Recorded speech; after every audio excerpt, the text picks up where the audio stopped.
மடியின்மை. குடியென்னும் குன்றா விளக்கம் மடியென்னும் மாசு ஊற மாய்ந்து கெடும். ஒருவனுக்கு தன் குடியாகிய மங்காத விளக்கு அவனுடைய சோம்பலாகிய மாசு படிய படிய ஒளி மங்கிக் கெட்டுவிடும். மடியை மடியா ஒழுகல் குடியை குடியாக வேண்டுபவர். தம் குடியை சிறப்புடைய குடியாக விளங்குமாறு செய்ய விரும்புகின்றவர் சோம்பலை சோம்பலாக கொண்டு முயற்சியுடையவராய் நடக்க வேண்டும்.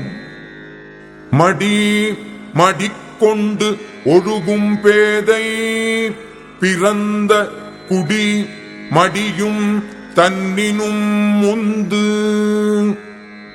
அழிக்கும் இயல்புடைய சோம்பலை தன்னிடம் கொண்டு நடக்கும் அறிவில்லாதவன் பிறந்த குடி அவனுக்கு முன் அழிந்துவிடும்.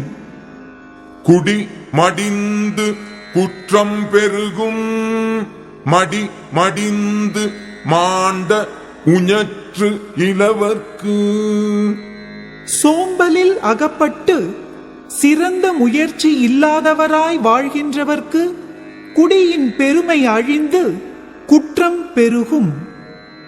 நெடுநீர் மறவி மடி துயில் நான்கும் கெடும் நீரார் காமக்கலன்.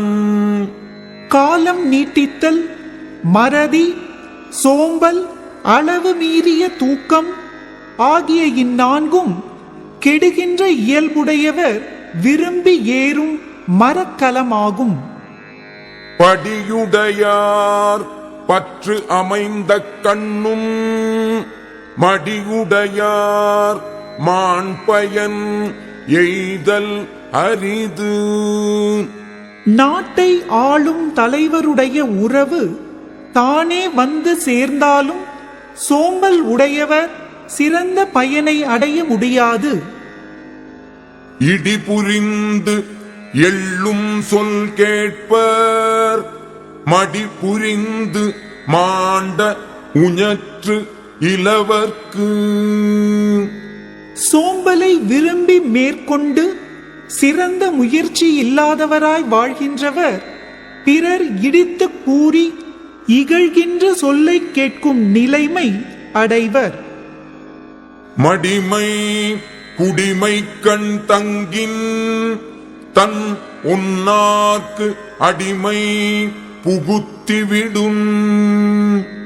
சோம்பல் நல்ல குடியில் பிறந்தவனிடம் வந்து பொருந்தினால் அஃது அவனை அவனுடைய பகைவர்க்கு அடிமையாகுமாறு செய்துவிடும்.